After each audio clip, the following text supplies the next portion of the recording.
Premiership today. The match is averaging over 3 goals a game. Now, last season, Everton stayed up with this winner against Wimbledon, having been 2 goals down in their very last match.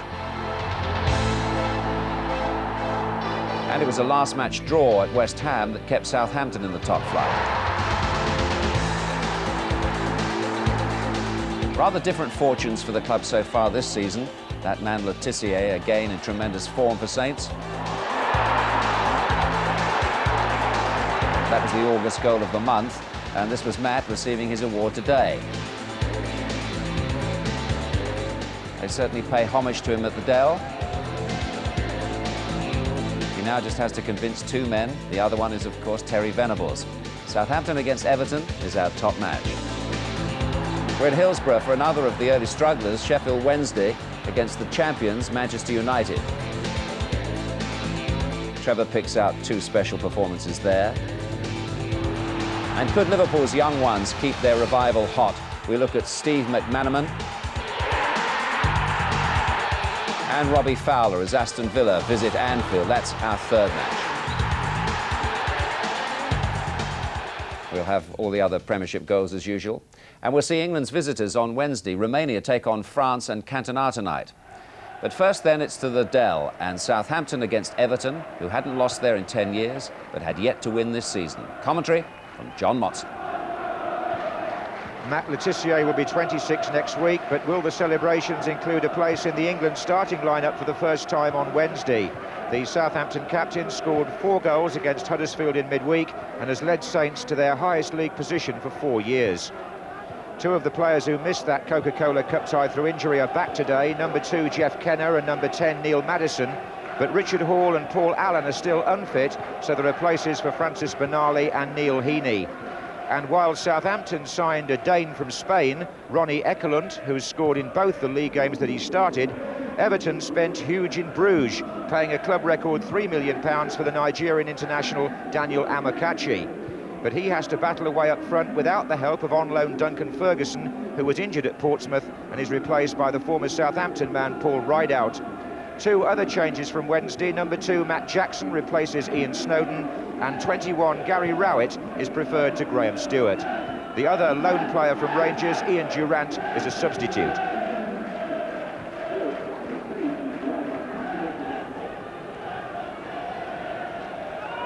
Brian Hill from Kettering starts what's been portrayed as a vital match for Everton and their manager Mike Walker, but it's a lucky ground for them, the Dell. Everton have not lost here for 10 years. This is Jeff Kenner to Neil Maddison for Southampton. In fact, the crowd limited here to 15,000 while Southampton try to relocate their stadium, and it looks like a full house. And there's the man said to be on the proverbial tightrope, although he answered his critics very positively in grandstand today, Mike Walker.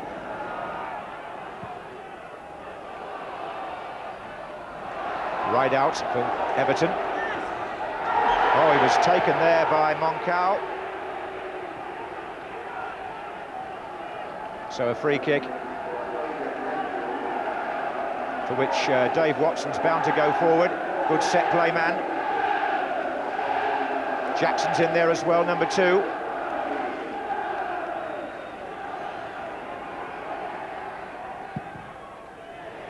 Oh, Rideout coming in as Grobbelaar came out and took a blow, the goalkeeper.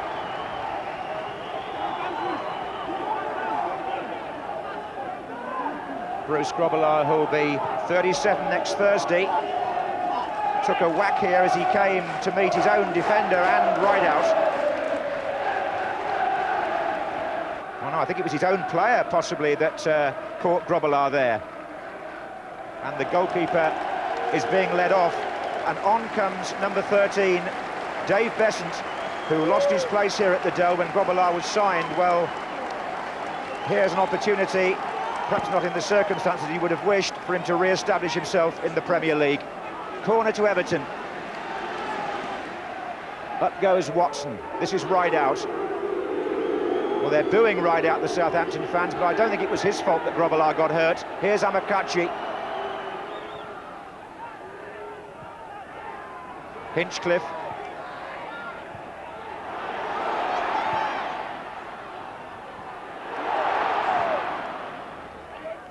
So Dave Besant pulled into action unexpectedly early, and some sad news regarding Bruce Grobbelaar. It looked a serious injury. In fact, it's a suspected fractured cheekbone and a broken nose for the man who Dave Besant came on to replace.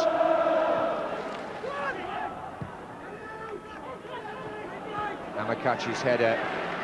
Lots of the play going down the Everton right at the moment. Amakachi going that way as well. Takes on Benali here. Samway's in support. 3 in the middle for Everton. 4 now. Samway's trying to shake off Magilton. Now Ekelund joins in. 2 against 1. And Everton get the free kick.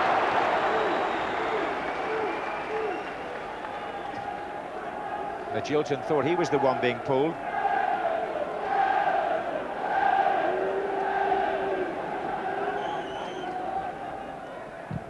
Hinchcliffe curled it with his left foot.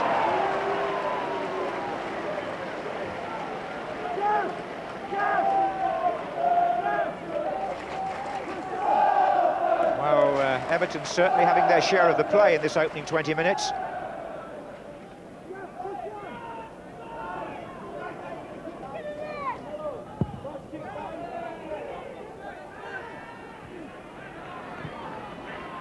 Letitia, oh, what a good early ball. Ekelund's in here. Ekelund, yes! Wonderfully made for him, but taken in sprightly fashion. Made inevitably by the great provider of the Dell, Matt Letitia. But little Ronnie Ekelund, 3 in 3 now for him. He started the move there. Letitia gave it back to him with an instant pass. What vision.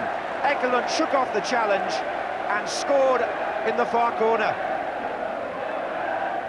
The 19th minute, and Southampton are in front, and the Danish under-21 international, who couldn't get a game at Barcelona, is getting a game and scoring goals at the Dell. He's going to become a real favourite here if he carries on like this. Well won by Magilton. Little flick from Ekelund. He gets it back from Magilton. Sweeping football by Southampton. Dowie, Letitia. Oh, don't give him the ball there, they'll be saying, the Everton supporters, because he scored so many from that position, and he's so good at it, you almost count this by his towering standards a missed chance. It's Ekelund and Magilton on the right who set the thing up, and it comes back to Letitia in almost his favourite volleying position. You just wonder what that goal might have done to Everton's already damaged confidence. For Mike Walker and his cohorts, it's not been the start they would have wanted today either. Here's Unsworth.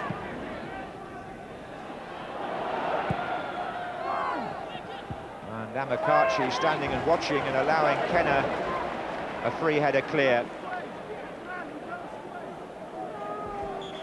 So Watson is forward again.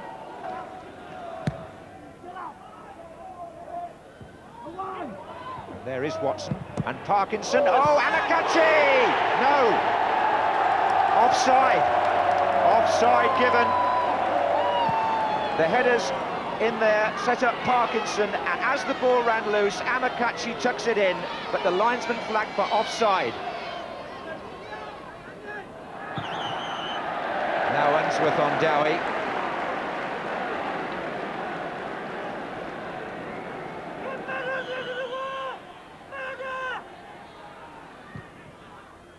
Moncau coming in.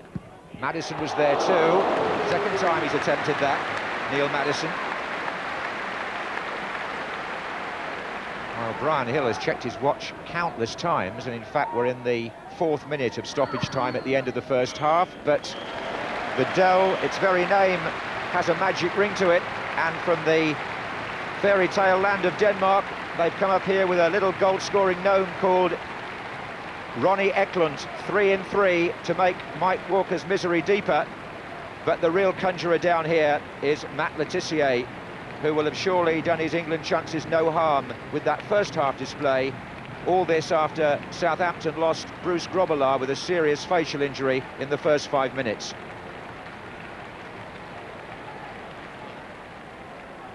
And at the start of the second half, Ian Durrant, who's on loan from Rangers in Scotland, makes his first appearance for Everton. He's been brought on because the captain, Dave Watson, has a back injury, so Everton will have to reorganise. Durrant, very much a midfield player.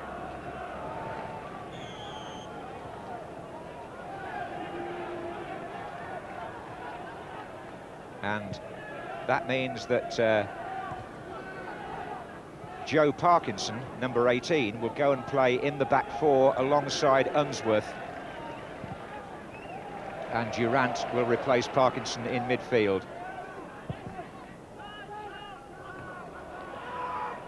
Not much going right for Everton. Watson's presence will obviously be missed as a leader. And any sort of bit of luck at the moment would go down well with Mike Walker. Unsworth with Durrant just in front of him. He finds Samways. Then Amakachi, but he's being so well policed by Moncau. That's where it's breaking down. Forward by Letitia Ekelund. Just couldn't carry it past Jackson, but he's found Magilton.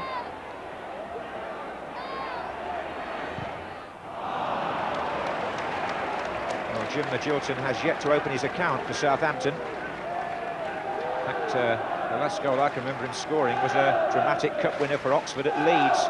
And he promptly signed for the Southampton club the following day. He was trying to curl one here as Ekelund took the attention away to the left.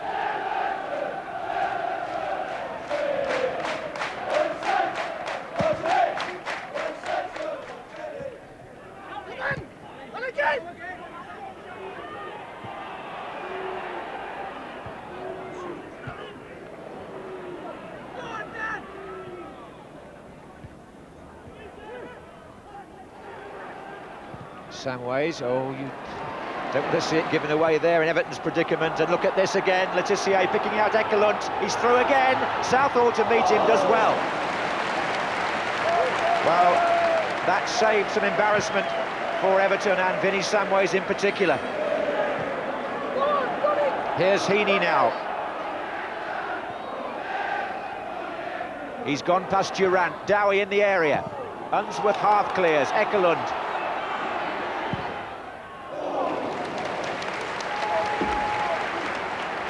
Played his way again through there onto the Letitia pass, and it's always so measured. He lofts it almost like a golf shot, and it drops in the path of the Danish player who is foiled by Southall.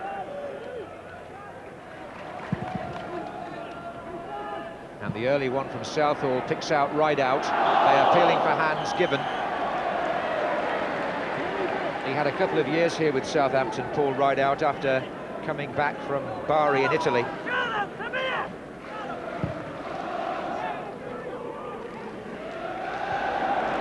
Ekelund, Heaney to his left. Was it in? Linesman's kept his flag down, and Neville Southall's save is adjudged to be fair. It was Heaney's shot. No complaint from the Southampton players. Play goes on. Neville Southall has twice saved Everton now from going two behind. And that one, well, at first I didn't think it was the best of shots from Heaney. Southall was able to parry it, and then as it goes towards the post, what a good left-handed save by the goalkeeper, who'll shortly be overtaking Ted Sagar's famous club record of league appearances for Everton.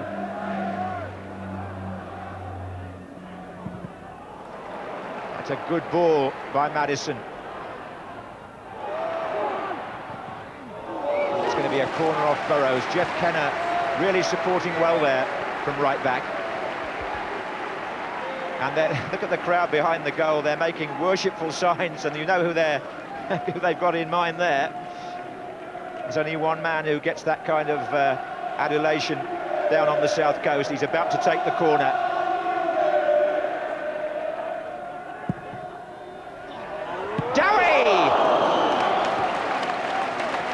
Corner again. His wasn't the last touch, which made it a good challenge, but he's coming in from a very deep position here, and Letitia's accuracy is enabling him to run onto the ball. This time Jackson beats Moncau, but Letitia is out on the right wing still. This is Benali.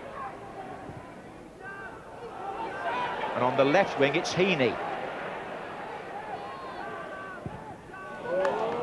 Moncau, Madison, Letitia! It's his day again. And there's nothing in the world that Everton can do to stop him. What a week, what a season, what a player. Heaney's cross. Moncau gets half a touch, it comes back to Letitia, and that is an unerring strike. Typical of the man who surely has underlined again that at last he's achieved the consistency that perhaps a year or two ago might not have been there. He looks today the finished article. Whether or not he's finished off Everton remains to be seen. It looks like it at 2-0.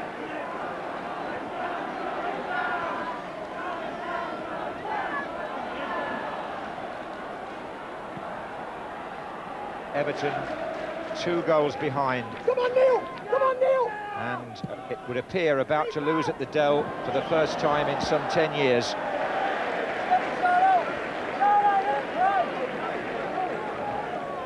Two contrasting stories there.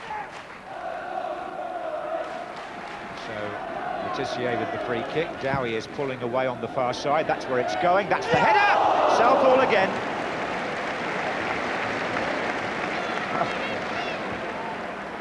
He's been a one-man barrier at times, the goalkeeper.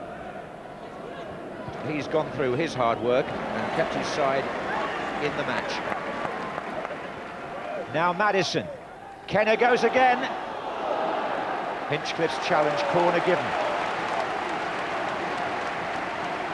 And the crowd again salute Letitia over there as he goes to take it. Look at that. Sheer hero worship.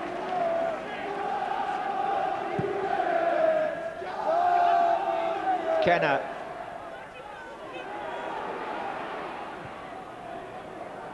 Charlton.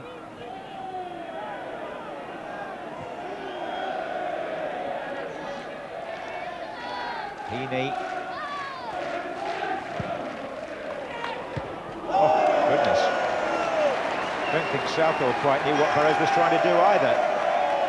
Anyway, it's a corner.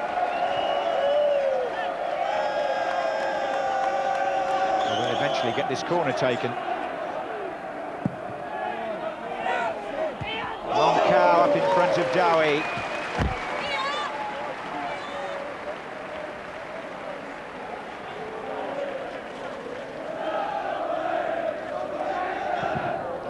Well, the troubles of Everton and the beleaguered Mike Walker have not been alleviated by that result, and not really by that performance either.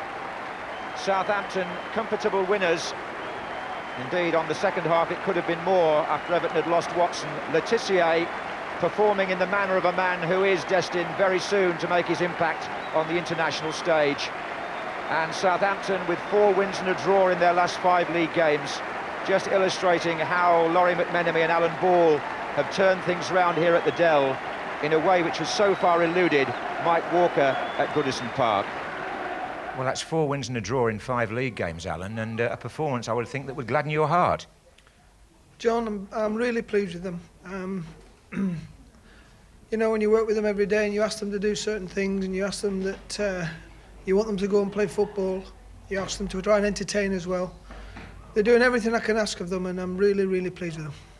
I'm not going to ask you whether you're going to play for England, because you can't answer that question, but if you are picked, are you in the mood to take it on and perhaps stake a claim for some considerable time? I'd like to think so. Things are going as good for me as they ever have done, and if I can take my club for me onto the international scene, I don't see why not. Nothing frightens you about it? Not really, no. You're a very laid-back bloke, really, aren't you?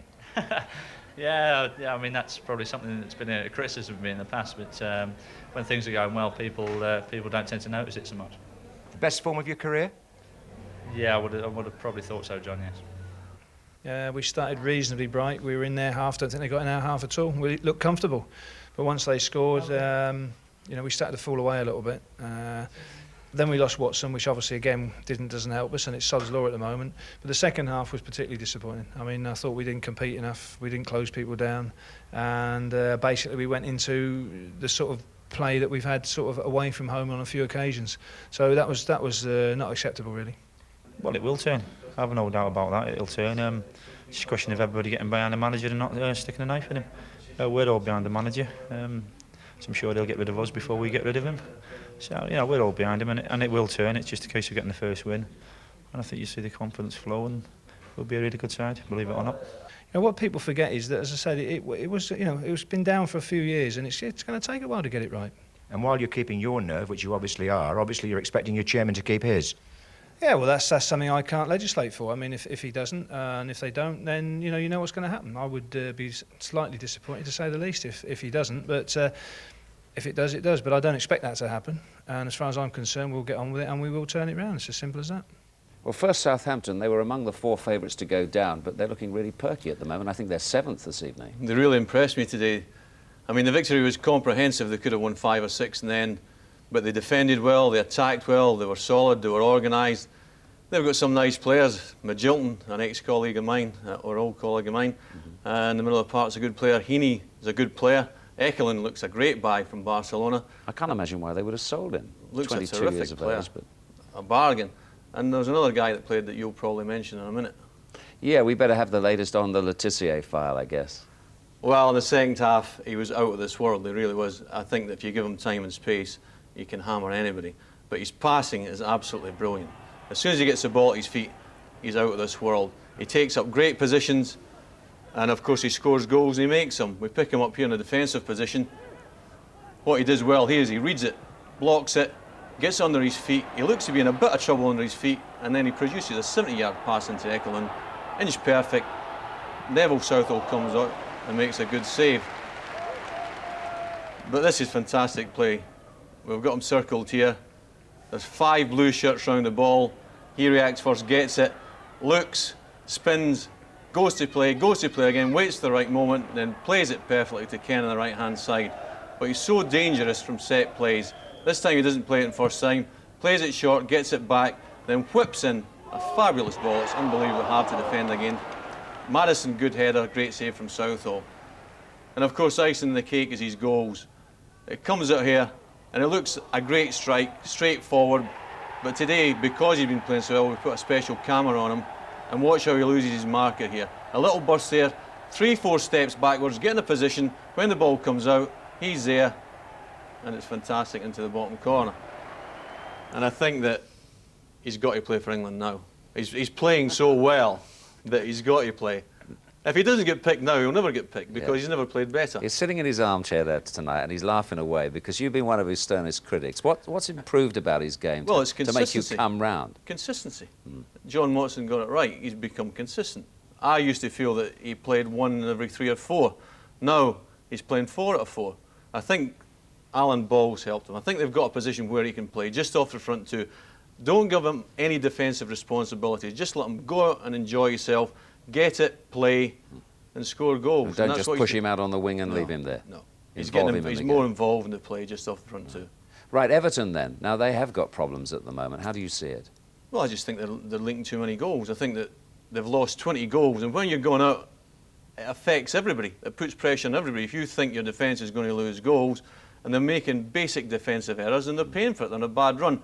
This is the first goal. They played well for 18 minutes. This is Route 1 football. It's up in the air. But what you've got to do is you've got to cover the centre-back. Now, we'll highlight the players here, Burrows and Ekelund. When it's flicked on, Burrows runs inside to cover, but for some reason he comes back out, and then when he comes back in again, it's too late and the ball's in the back of the net. Good finish.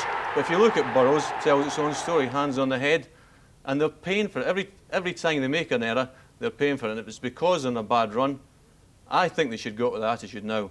If you don't lose a goal, you don't lose a game, and have a couple of clean sheets and then start from there. Defence rather more important than attack, just for the moment. By the way, that was a nasty injury to Bruce Grobbelaar today. In all his years at Liverpool, I don't think he ever suffered anything like that. No, he didn't, did he? and I thought he was very, very brave going for the ball. He came out, and I hope he gets better quickly. We wish him well. Well, it would be easy to write Everton off too early, perhaps, and some people are also thinking that Manchester United's commitment to Europe will undermine their chances of a third domestic championship. We'll see. But today they were away to Sheffield Wednesday, who'd made a poor start to the season so far. At Hillsborough, Clive Tilsley. No Cantona, no Giggs, no Kanchelskis. The last two championship years have barely scratched the surface of Manchester United's deep resources, but this one's going to be different. Cantona and Kanchelskis are playing for their countries. Giggs is injured, and so are Paul Parker and Roy Keane, but both soldier on today in a more experienced United lineup than many anticipated. Only one of the League Cup kids is needed after all. Keith Gillespie is a teenage winger who's already played for Northern Ireland in a European Championship game, and like all of the current crop of United wingers, he's very, very quick. Trevor Francis wishes he had Alex Ferguson's problems. He's got as many injuries, but not nearly as many points. His World Cup signings, Dan Petrescu and Klaas Ingerson, are both missing today, as is Andy Sinton. A full debut then for 19-year-old Lee Briscoe in midfield, and a recall for David Hurst against the club who made a £3.5 million bid for him 2 years ago. Paul Danson is the man in charge of a game that's got a lot to live up to. Manchester United's last 4 matches at Hillsborough have provided a total of 21 goals and all manner of comebacks and collapses. It's a beautiful afternoon in South Yorkshire. Most of the recent fun has been at Sheffield Wednesday's expense. United beat them 4 times last season. David Hurst offside. But it's a fixture with a bit of form.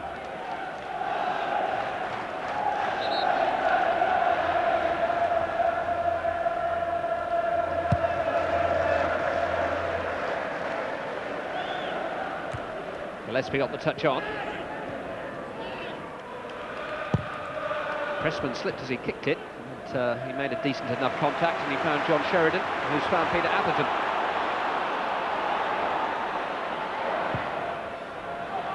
Away by Bruce. Sheridan. Hurst.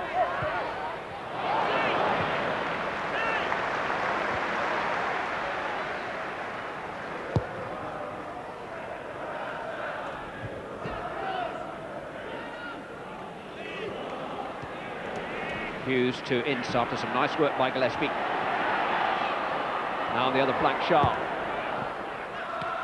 Walker just got a touch. McClare trying to get a little bit more than that, but it was young Briscoe who was back there to make the tackle, which denied Brian McClare a clearer side of goal.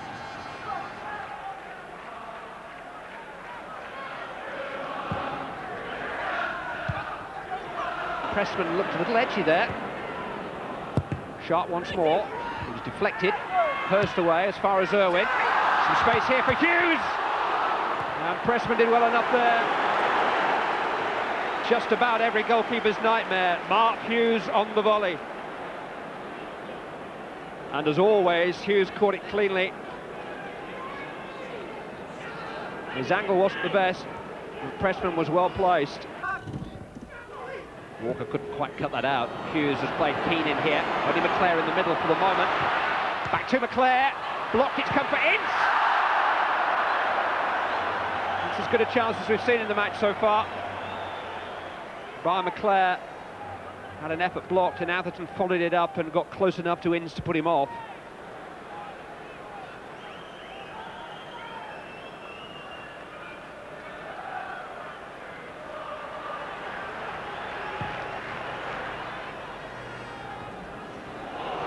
Has found only Bright, nothing ahead of him. Nothing other than red shirts, that is.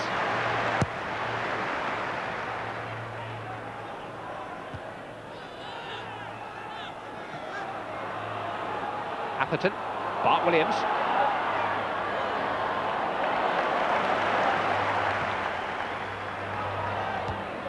Bruce against Bright, Briscoe against Keane. Hurst, Sheridan, charged down by Ince. Atherton, though, better spell for Sheffield Wednesday. Found its way through to Briscoe and found its way back to Bruce. McClare. Keane. Gillespie's gone down the centre. McClare instead running into the space on the right-hand side. Now he's got Hughes and Gillespie to aim for. And here's Gillespie, flags up, won't count. Oh, he thought that was his big moment. Wouldn't be too harsh on a player of 19 years of age, but he really shouldn't have got in front of McClare there.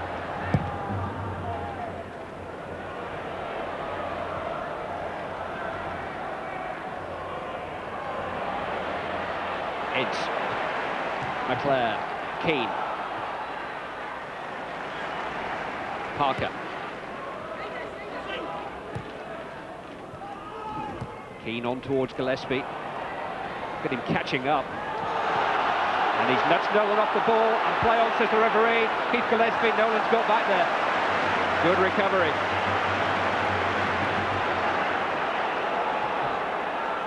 Sheridan to Bart Williams. Hurst, onside. Big chance for David Hurst. Wednesday in front. And that could be just what David Hurst's season needed. His first goal since the opening day of the season, a goal to mark its return to the side, a goal against a team which so dearly wanted to buy him a couple of years ago, and a typical David Hurst goal. Ball put in front of him, direct and decisive.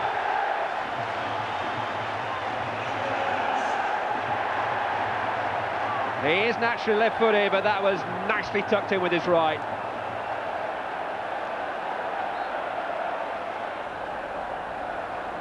Ince.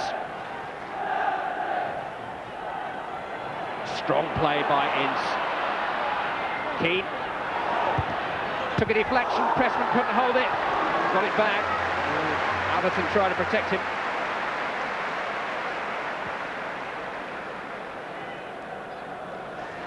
Well struck. I think it just deviated slightly too. Keane's effort has caught the defender. Good work that by Atherton in front of his goalkeeper. David Hurst. Almost turned Bruce. Just couldn't quite accelerate away from him.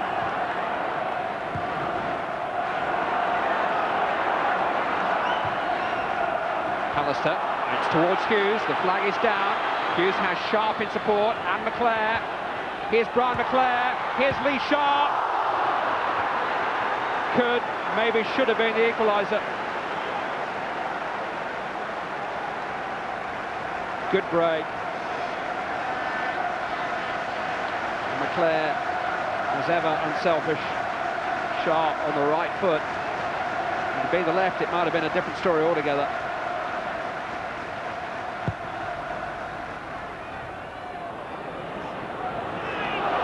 Hurst, Bart Williams, Hurst, flags up now.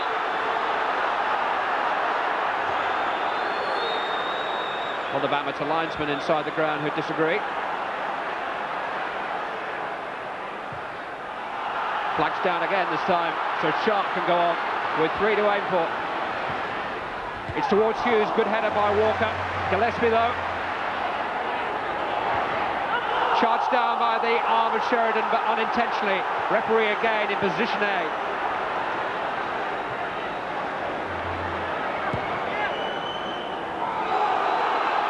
Mark Wright. On by Hurst. Here goes Briscoe. Pallister to the rescue. Irwin. Atherton tidying it up.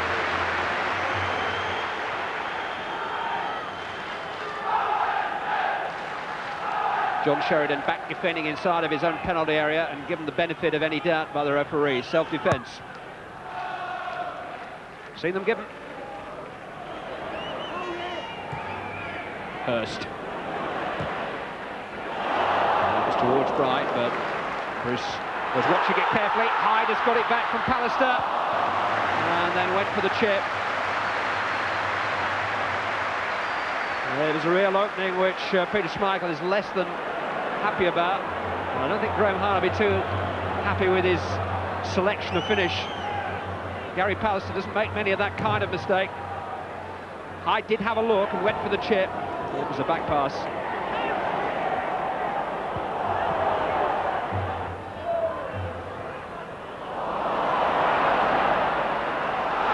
McLeod towards Gillespie. He stayed on his feet.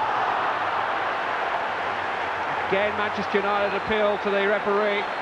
It's a goal kick though. They were neck and neck. And Gillespie won the race in a photo finish, but he couldn't collect the prize.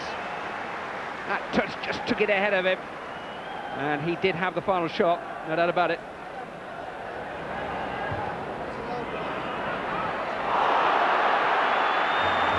Taylor rode the challenge. Briscoe taking on May. Nolan to Hyde.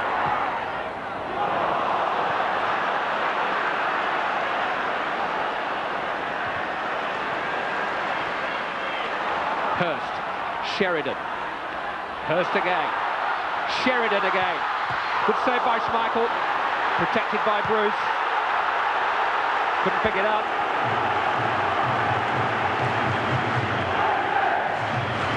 Both goalkeepers seeing so much more of the action than they were in the first half.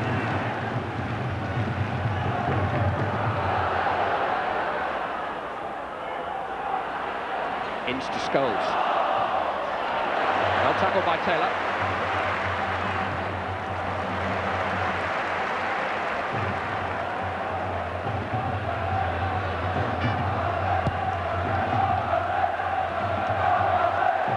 Might run here for David Hurst. He's away from May.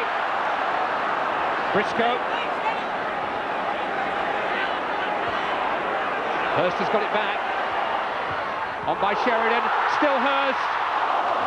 Brave and alert goalkeeping by Schmeichel.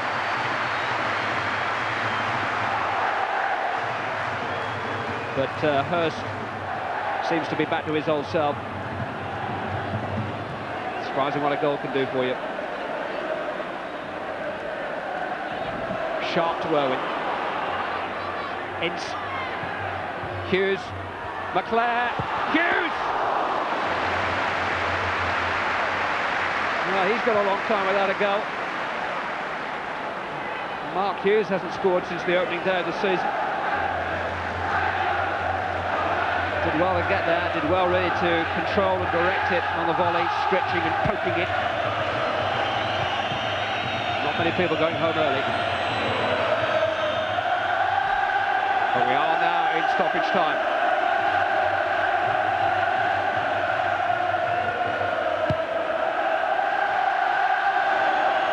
Manchester United have scored in every game bar the one in Turkey this season.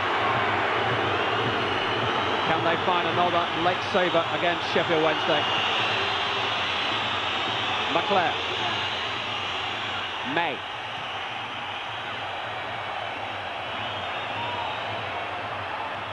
Away by Walker. May has picked up the challenge again. Sharp will collect it. Referee's whistle in his mouth, and Sheffield Wednesday have got their season started at last with victory over the team that everyone still wants to beat, and with a much needed and much celebrated goal for David Hurst. It's United's third consecutive away defeat, as many as they suffered in the league all of last season. Even their mighty resources are getting stretched. It's Wednesday's first home win of another slow coach start to their league campaign. It should just lift them out of the relegation zone in the direction where they feel they belong, up with the Manchester Uniteds.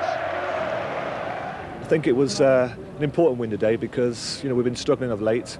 We haven't been playing that badly, but our problem has been that we've been creating but not scoring. So when David Hurst scored today, it gave everyone in the team a boost. What does it mean to him? Because that's the first time since the opening day of the season he scored. Yes, he was left out for 3 games, but I felt that it was right to bring him back for this one. Manchester United 18 months ago tried to buy him, and I felt from a psychological point of view it would be right to bring him back, and he obliged with the winning goal. How much more have you got to find to be an England centre-forward again? Hopefully about another 23 goals. But no, there's just little things, a little bit more sharpness, maybe a little bit more fitness. And has there ever been any regrets that the move to Manchester United didn't come off? No, I mean, there's no such time for regretting things. I mean, every Saturday I've had to turn out for Sheffield Wednesday. I mean, that's my job, and I stick at it. The first half was our best period. We've created a lot of chances. We looked as if we were going to run over the top of them. But to lose a goal right in half-time, It was a big boost to them. There's something to hang on to, and they hang on well with it. Well, a word about United in a moment, Trevor, but first, two former England internationals that caught the eye, and we've just seen one of them, of course. Yeah, well, David Hurst, a couple of years ago, I thought, well, he's bound to be in England regularly. And then, of course, he struggled for fitness, and scoring today will be important to him. But I think, you know, a bit like Everton, Alan was saying, from Sheffield Wednesday's point of view, first of all, you've got to sort it out at the back. They haven't been, I mean, 17 goals in 8 matches shows they've been conceding goals. And I thought one player, Des Walker, the captain, you know, who's had a difficult time himself. I mean, went off to Italy, didn't he, Sampdoria, didn't work for him there, came back, and then towards the end of the England sort of scene with Graham Taylor, he lost his form. But today, he looked very much back to his best. I mean, his pace has always been important. There he went deep with Mark Hughes. And then as soon as Hughes comes through, he sort of tracks him. It looks as if he's going to get dragged for the 1-2, but again, his pace just takes him away. He's one of those that doesn't sort of mess around with frills, get the ball out of the danger area. I mean, here where we ring him, he's the last line of defence, and you can see Hughes and McClare are going to be surging through the middle. Good ball from Ince into Sharp, and there's nothing worse for a defender running back towards your own goal. Good cross from Sharp, and there's a terrific back header between the two strikers coming in. As I say, he's read the game very, very well all afternoon. As Keane here, I think we've seen a few defenders sort of lunge in with a rash challenge, but he thinks about it, then backs off, matches the pace of Keane, lets it go back to keeper Pressman, and I thought he was very sort of dominating all throughout, got his confidence back. Here's Hurst, who, as I say, you know, was onside there, tucked it away with his right foot. He's all about scoring goals, isn't it, when you're up front? He doesn't give up the lost cause here. Intelligent, look at him coming back onto play, and then takes the ball inside and plays a delightful 1-2, does all the hard work with Sheridan here, just gets tucked under his feet. Again, it's all about fitness, a little bit of acceleration and touch in the penalty area. This is both of them. Look at Des Walker, intercepts on the halfway line. That again, simple, but sets his side up on the plate. Hurst just knocks it back. Here he is now, provider, into Sheridan, who had an impressive game himself. And you could see the confidence and determination, I think, coming back into the Sheffield Wednesday team. But Hurst, Walker, the experienced people, you need them in times like this. What do you feel about United at the moment? Of course, they were without Cantona today, and yes, Giggs, of course. Yeah, and Ken Chelskis, who was on duty. They've got 1 or 2 injuries, haven't they, as well? Keane, you know, was playing, Hughes, Ince, you know, they've all said they've had little niggles. And I think the side is chopping and changing a lot. Last year, I can remember sort of a team for 15, 20 games, you could have sort of run it off. Same 11. You build up that fluidness. At the moment, there's a different side every week. And they are spluttering. They're not playing as well as they can. But, I mean, you can't rule them out yet awhile. Thank you. Well, things seem to have brightened up at Liverpool, thanks in part to the superb form of their young lions, like Steve McManaman and, of course, Robbie Fowler, both in the team today to face Aston Villa, who had Mark Bosnich back in goal. The commentary from Anfield comes from Tony Gubber. John Barnes has real intent about the way Liverpool have started this match. Rob Jones. Inside Staunton. Good run across here. Oh, Bosnich has put it away. Well, Bjornaby popping up on the right side may have caused a bit of confusion. He whipped it into Rush, but Bosnich was able to palm it out. This is Bjornaby with the throw for Liverpool. And now Philbab. McManaman. Oh, tricky footwork. Space here for a good ball.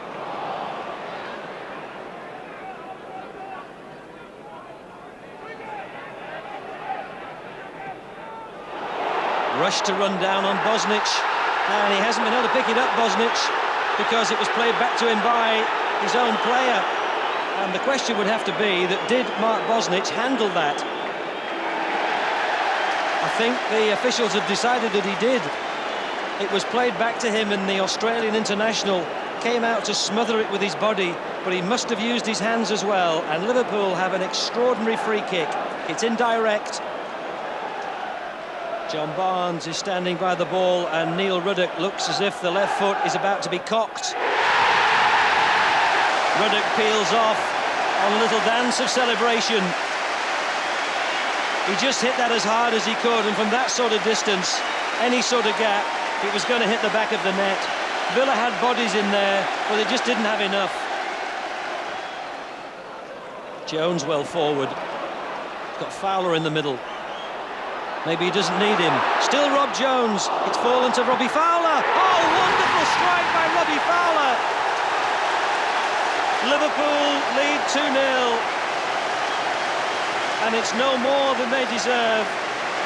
Rob Jones perhaps denied the goal himself with a shot that hit the defender, but it couldn't have fallen more kindly, could it, for Robbie Fowler to hit his 8th goal of the season. That's Whittingham for Villa. And now Dwight York. Parker appeals for it. Gives it back to Dwight York.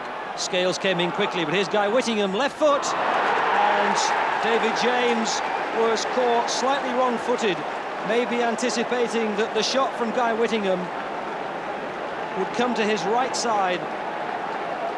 And Whittingham pulled it across the face of the Liverpool keeper. And Villa have pulled one back. King knocks it in. Here's Gary Parker. Crowd just getting a little bit displeased with Villa's long spell of possession. Parker. Earl Barrett's come up on the right. It took a deflection. David James had to readjust his feet because of the deflection on the shot by Parker. Bjornaby.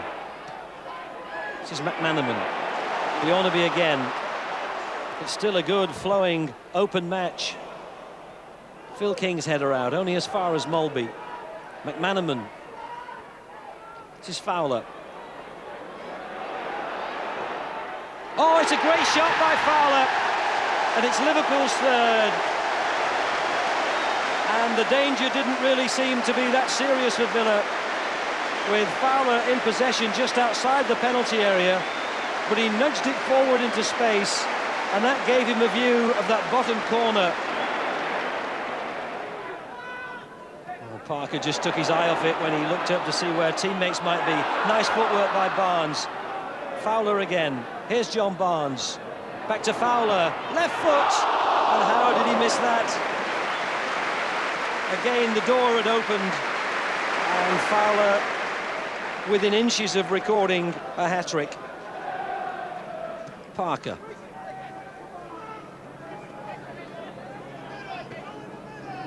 Staunton with space to hit a left-foot shot, which Rob Jones just managed to block. Oh, a misunderstanding, and Staunton has scored. The Liverpool defenders, I think, expecting that David James, they could hear arriving behind them, was going to claim that, but the keeper didn't quite get to it. Steve Staunton did. Everybody, when you take a job of this size, people are looking to see what sort of results you're going to get and what sort of changes you're going to make. I feel it's gone quite well so far. But you're only judged at the end of the season by what you win or where you finish in the league. And we started well, and we're pleased. And as I say, the lads on the pitch, their effort and application has been first class, and that's been the most important thing. Terry Venables watched that match today and has selected Steve McManaman to replace the injured Darren Anderton for the England squad for Wednesday's match. That's good news for him, but his form has been good, Alan. Yeah, it's a bit like Letizia. He's consistent now. For a couple of years we were talking about potential, now he's starting to fulfil that potential, and he's doing it week in, week out. It's good for England because he's a talented player. Now, we like watching styles of celebration when the goals go in, don't we, on this show? Yeah, definitely. We've got another version today of Neil Ruddock. Well, I used to celebrate like this when I scored for Liverpool. What, every 5 or 6 years? No, every 4 years. Every four years, okay. Well, you haven't said that. I wouldn't like people jumping on top of me. That's a bit off. Nothing physical. No. Nothing physical. Well, now the day's other games, starting with unbeaten Forest away to Manchester City. Forest went to Main Road, Manchester, knowing victory would put them top of the table, and they went ahead after 20-odd minutes. Steve Stone on his way to the byline to pull the ball back for Stan Collymore. Now, strikers always claim absolutely everything, but the shot looked like it was going wide before City goalkeeper Andy Dibble got an unfortunate touch. City's response? Stuart Pearce and Niall Quinn challenged for Peter Beagree's cross. It fell nicely for Quinn to volley in an equaliser, 1-1 at half-time. Had all the chances created been converted, goal-scoring records would have been shattered. Forest nudged ahead, generous defending from City, No question, a Collymore goal. Dibble took it out on the post. Collymore celebrated. Anything you can do, said Quinn. From Beagree's corner, unconvincing Forest defending allowed Quinn to force the ball in. 2-2. And time for City to take the lead. In spectacular fashion, an expert touch from Quinn, a sensational finish from Steve Lomas with 20 minutes to go. Forest's unbeaten record at an end? Not so. In the dying seconds, a Pearce free kick was headed out. A hopeful lob from substitute Ian Wone beat everyone. Jurgen Wone rescued Forest. We got out of jail, admitted manager Frank Clark. If you deduct Tottenham's penalty points, they're level with Queen's Park Rangers on 6. Not a situation to keep their fans warm as the nights draw in. Aussie Ardiles had made 5 changes in his lineup. Referee Peter Jones made another, sending off Kevin Scott for a scuffle with Les Ferdinand. The Rangers striker went too, wondering about his England prospects on Wednesday. Once the dust had settled, Rangers took the lead. Andrew Impey, hardly a giant in the area, headed Rangers in front from Trevor Sinclair's cross. Only 11 minutes were left when Danny Hill and a header by Jurgen Klinsmann created the half chance that Mickey Barmby turned into the equaliser.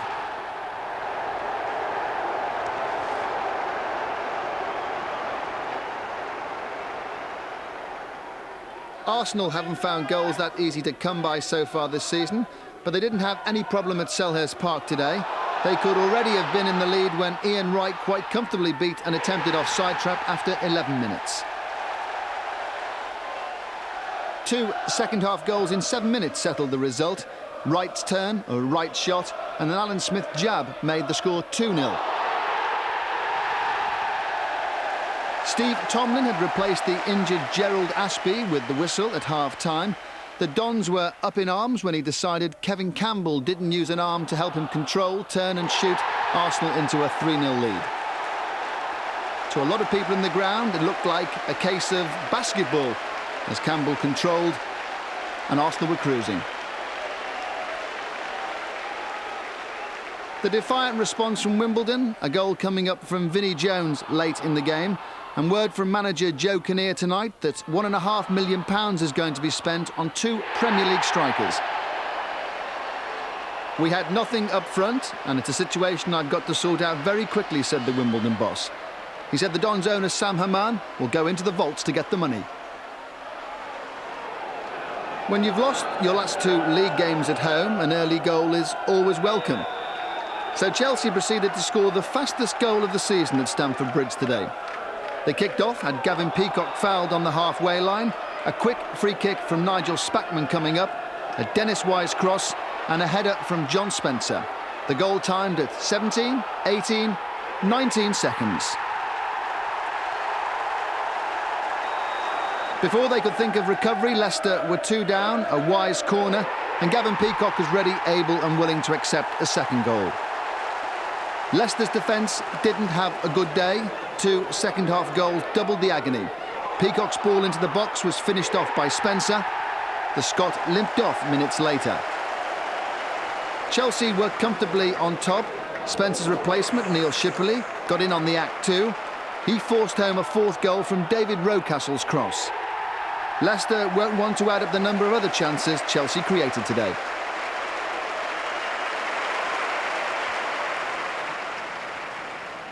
Not a happy day at Carrow Road for Leeds United's Gary McAllister. When Rob Newman was found guilty on a handball charge, the Leeds skipper took responsibility for the penalty kick. But Brian Gunn's agility denied him his 2nd goal of the season. So an hour passed before Jeremy Goss and Mark Bowen combined to set up a goal for Mark Robbins.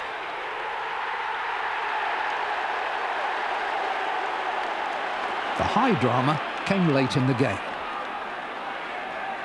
Gary Speed's cross and a Rod Wallace header that seemed destined to earn a point for Leeds.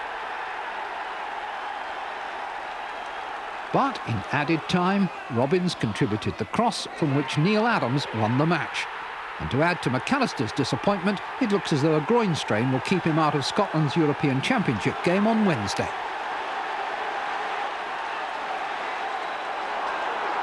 Two improving teams met up at Upton Park. The Hammers had the best of the first half. Palace were doing well in the second when Don Hutchinson zipped in at the far post to head a winning goal. His third strike since moving from Liverpool for £1.5 million and 3 wins in a week for West Ham. Well, joining the hotshots now is Robbie Fowler. His 2 goals today puts him level with Cole, Klinsmann, Lee and Sutton on 7 goals. That's Premiership only. And the league table, leaders Newcastle play Blackburn tomorrow, but Nottingham Forest missed the chance to go top with that draw at Manchester City. Liverpool's win over Aston Villa takes them 3rd.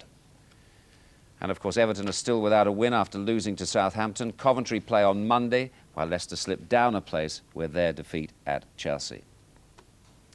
Now, of course, Cantona was missing from Manchester United's team today because he was playing this evening for France against Romania, England's opponents on Wednesday. Spurs' Dumitrescu and Popescu and Sheffield Wednesday's Petrescu were in the Romanian team. It was a European Championship qualifier. Eric Cantona was an influential voice among the critics of playing at the Parc des Princes, where France had disastrous World Cup qualifying results. So tonight's match was played at Saint-Étienne, where the fans are loud and the atmosphere lively. Good work by Desailly and Cantona set up the first serious chance for the French. But Stelea saved well from Loca. While the Romanians looked technically good, it was France who made the first half openings. Anglemar almost contrived an extraordinary goal. But Romania have 2 good goalkeepers, so the man in place doesn't take risks. Next, it was Cantona's instant reaction that tested Stelea once again. Cantona on target, but 0-0 at half-time. And the second half was the same story with Nobzon. Romania made France work for a sight of goal, and work France did. Wedek had the clearest view of all, only for the ball to skip up off the bar. Disappointment for the striker from Nantes in only his 2nd international. Penetration was difficult. When it came, Cantona was usually involved. This move ended with Anglemar, but the shot hit the side netting. Zidane, who'd scored 2 goals on his debut in August, came on for Wedek, but was no luckier with his shooting. At the end, Romania left with a share of the points. They'd competed with intense dedication over 2/3 of the pitch, but scarcely played a threatening pass into the French penalty area and didn't test the goalkeeper once. Oh, it'd be nice if England could improve on that on Wednesday night, Trevor, wouldn't it? Yeah, Score I mean, the French goals. should have won. I mean, they had the chances. Romania, a lot of good approach work, but as Gerald said, they didn't have any finish. I think England, I mean, if Matt gets a game after Alan's build-up tonight, I mean, he's got to get in the side, hasn't he? And then I think Robert Lee, no David Platt, so Robert Lee could surge forward. I think, it's going to be an entertaining game, and I reckon, England should edge it. They're certainly going to get chances to score goals, I think, against the Romanians. OK, thanks very much indeed. Well, in Sports Night on Wednesday, we'll have England against Romania, and of course the matches involving the other home countries in European Championship qualifiers. So, will he be in or will he be out, Terry? He's certainly in good form, and we'll leave you tonight with Matt of the Day. Good night. Letitia, oh, what a good early ball. Ekelund's in here. Ekelund, yes! Wonderfully made for him. Moncao, Madison, Letitia! It's his day again. And there's nothing in the world that Everton can do to stop him.